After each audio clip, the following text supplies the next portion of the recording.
Kochi Sharjah വിമാനം വൈകുന്നു. പുലർച്ചെ 2:40 പുറപ്പെടേണ്ട വിമാനമാണ് വൈകുന്നത്. യന്ത്രത്തകരാർ എന്നാണ് അധികൃതരുടെ വിശദീകരണം. അശ്വിൻ പാലാഴി വിവരങ്ങളുമായി കൊച്ചിയിൽ നിന്ന് ചേരുന്നുണ്ട്. അശ്വിൻ, യാത്രക്കാർക്ക് പകരം സംവിധാനം ഒരുക്കുന്നുണ്ടോ? എന്താണ് ഇതുമായി ബന്ധപ്പെട്ട് നടക്കുന്ന കൂടിയാലോചനകൾ? പ്രതിഷേധത്തിലേക്ക് യാത്രക്കാർ കടക്കുന്നുണ്ടോ അശ്വിൻ? 180-ലധികം യാത്രക്കാരുമായി ഇന്ന് പുലർച്ചെ 2:40 വിമാനം ഷാർജയിലേക്ക് പുറപ്പെടേണ്ടിയിരുന്നത്. യന്ത്രത്തകരാറാണ് ഇതുവരെ പുറപ്പെടാൻ കഴിയാത്തത് എന്നുള്ളൊരു വിശദീകരണമാണ് നിലവിൽ എയർ ഇന്ത്യ അധികൃതരിൽ നിന്നും യാത്രക്കാർക്ക് ലഭിച്ചിരിക്കുന്നത്. 2:40 ശേഷം ഏകദേശം ഒരു 3:10 ആദ്യ വിശദീകരണം വന്നു. പിന്നീട് അരമണിക്കൂർ മാറ്റി ഫ്ലൈറ്റ് റീഷെഡ്യൂൾ ചെയ്തിരുന്നു. അങ്ങനെ 3 തവണയാണ് റീഷെഡ്യൂൾ ചെയ്തത്. എന്നിട്ടും ഇതുവരെയും പുറപ്പെടാൻ സാധിച്ചിട്ടില്ല.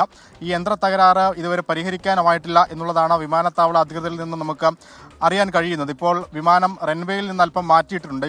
ടേക്ക് ഓഫിന് മുൻപ് റൺവേയിലേക്ക് നീക്കുന്നതിനിടെയാണ് യന്ത്രത്തകരാർ അനുഭവപ്പെടുകയും വിമാനം നിന്നു പോവുകയും ചെയ്തത്. വിമാനത്തിനുള്ളിൽ പ്രായമായ യാത്രക്കാരടക്കം ഇപ്പോഴും തുടരുകയാണ്. 3 മണിക്കൂറിന് മുകളിലായി അവർ അതിനുള്ളിൽ കഴിയുന്നതിൻ്റെ പ്രശ്നങ്ങളൊക്കെ അവർ പങ്കുവെക്കുന്നുമുണ്ട്. പ്രായമായവരും അസുഖമുള്ളവരും അടക്കം ഇപ്പോഴും വിമാനത്തിൽ തുടരുന്നതിൻ്റെ ചില പ്രശ്നങ്ങളും അവർക്കിടയിലുണ്ട്. പ്രതിഷേധത്തിലേക്ക് ഇതുവരെ കടന്നിട്ടില്ല. വിമാനത്തിൽ ഉൾവശമായതുകൊണ്ട് തന്നെ അതിനുള്ള പരിമിതികളുണ്ട്. എന്തായാലും ഫ്ലൈറ്റ് മാറ്റി നൽകുകയോ അടിയന്തരമായി റീഷെഡ്യൂൾ ചെയ്ത് മറ്റ് സംവിധാനങ്ങൾ ഉണ്ടാക്കുകയോ ചെയ്യണം എന്നുള്ളതാണ് യാത്രക്കാർ ആവശ്യപ്പെടുന്നത്. ശരി, അശ്വിൻ പാലാഴി കൊച്ചിയിൽ നിന്ന് വിശദാംശങ്ങൾ നൽകുകയായിരുന്നു.